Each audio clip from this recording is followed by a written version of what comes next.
Boa noite. Eu queria hoje continuar. Nós tivemos um papo sobre alfabetização, eu falei mais geral. Hoje eu gostaria de falar sobre o ensino da nossa língua, né? Porque há toda uma polêmica, né, no Brasil. Embora tudo isso que digam aí não tem nenhuma novidade, né?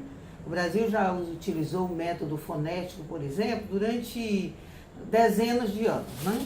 Tinha a Casinha Feliz e tinha o Sonho de Talita, né? Que eram cartilhas. A Casinha Feliz foi extremamente popular no sul do país, né? E então não é nenhuma novidade, né? A grande questão é a gente saber se a nossa língua ela é latina. E o método fonético ele se adequa e vem de pesquisas das línguas anglo-saxônicas. Então, por exemplo, o inglês o inglês soletra letra a letra, ele não tem sílabas, né? Ele soletra, para você falar o word, é um conjunto de letras que dá esse som word.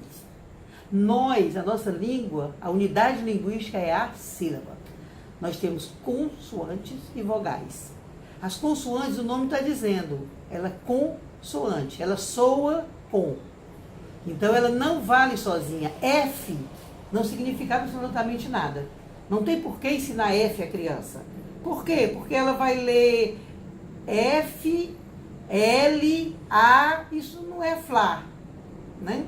Então eu tenho que ensinar a nossa unidade silábica, que é a nossa unidade linguística, que é a sílaba, né? Então eu vou ensinar que a consoante F, ela só tem um valor se ela estiver unida a uma vogal, né? Ou a duas vogais, né?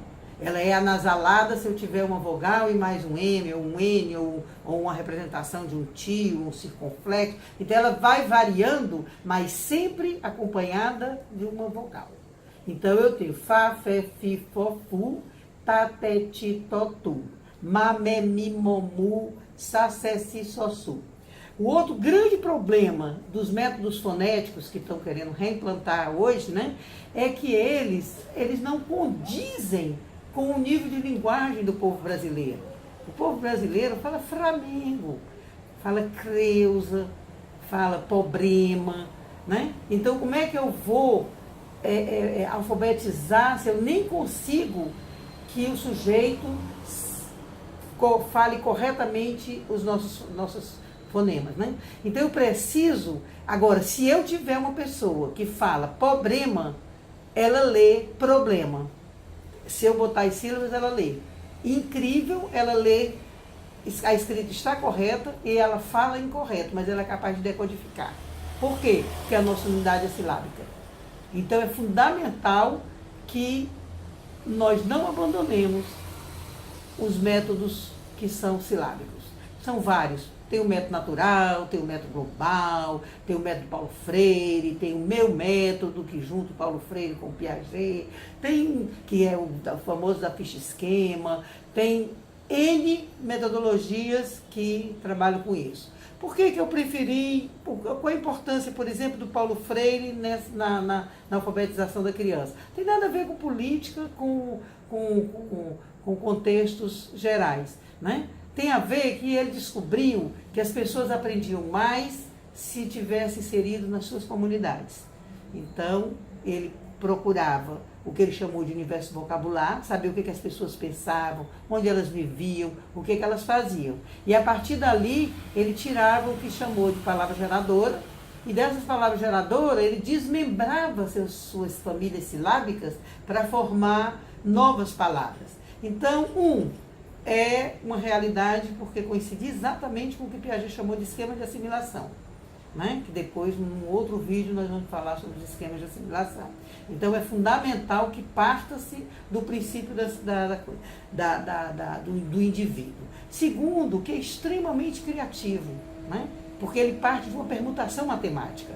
Eu vou pegar tá, té, ti, tó, tu e vou botar tá, té, té, ti, ti, tá, má, tá, mé, tá, mi, tá, mó, tá, mu, tá, cá, tá, có. Então eu vou, com cada palavra geradora que eu desdobro 15 sílabas, eu começo a fazer uma mistura combinatória para a criação de novas palavras que é extremamente criativo e que põe a mente da criança para trabalhar, para pensar, para ver que qualquer sílaba se relaciona com qualquer sílaba. Então faz da alfabetização não uma coisa enfadonha, mas uma coisa desafiante e criativa.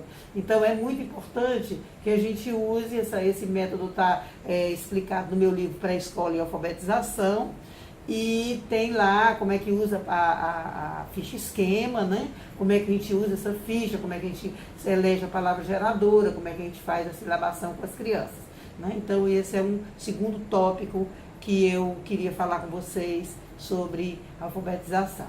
Obrigada.